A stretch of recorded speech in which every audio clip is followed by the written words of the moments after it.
Let's continue talking about the matriculants. Then we are joined on the line by educational psychologist Seago Maapola to give us tips to those who need them and advice for students and parents as the matric class of 2022 begins then to sit for their exams tomorrow. Very good afternoon to you, and thanks so very much for joining us. Good afternoon. Thank you so much for having me. Most welcome. I don't know if you heard the last bits of our conversation there that I was having with the teacher unions representatives, but we spoke quite a bit about the mental wellness of matriculants. And I mean, given the fact that this is a stressful time for the learners, a time, of course, where they, having to look to their future and some of them going into tertiary. Take us through some of, what these learners should be doing in terms of stress release and dealing with the stress that they're going into. I think first and foremost, it's important to acknowledge and know that experiencing certain levels of stress and anxiety is normal during this time. I think sometimes as parents and as the learners as well, we want to not feel stressed or not feel anxious in order for us to actually get into the exam or in order for us to do things. But when you consider that 5 years of your academics boils down to this point, so you are going to experience some levels of anxiety and stress, which is absolutely normal. However, if it does affect your functioning, I think that is when it becomes slightly problematic. And I think parents at this stage play a very critical role in supporting their children, in being able to monitor their behaviors and seeing if there are any changes. So I think for me, the first thing is that in order for us to prepare and to ensure that we're not as stressed and as anxious, it's important that there is a study timetable that is put in place. That study timetable will then be shared with the people that live with that particular learner, and the parents would then be able to keep that learner accountable. So, for example, if according to the schedule, it says that 11 o'clock you're supposed to be preparing for English, and that learner, for example, is still napping or is taking a break, then it is just a way to keep that particular learner accountable to the schedule that they've set out for themselves, which also has to be quite realistic, because we cannot expect our children to be studying from the moment that they pick up until the very end of the day.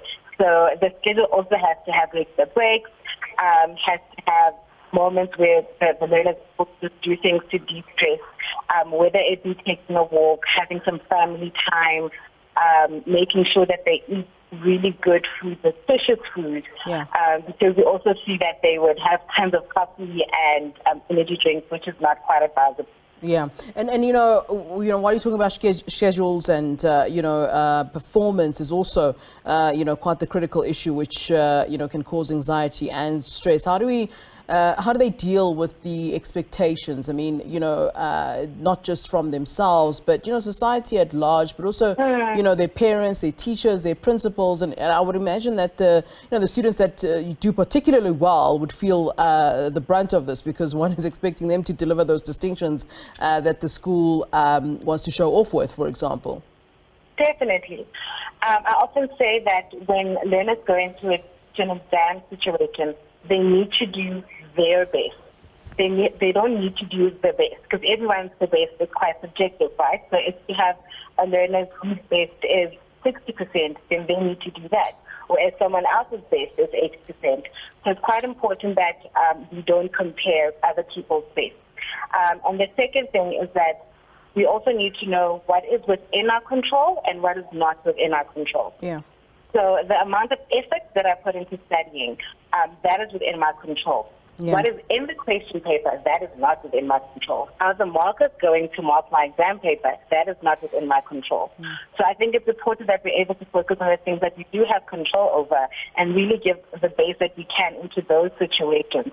And then the rest is really just hoping that the effort that we put in translates into our mark. Yeah, and I mean, not all learners have great support structures, whether it's parents, guardians, families. What advice would you give these particular learners? Should we also perhaps have a culture of learners being able to rely on each other and being able to support each other? I mean, no doubt everyone's dealing with their own stress, but maybe that's a culture that needs to indeed be implemented in schools. Absolutely.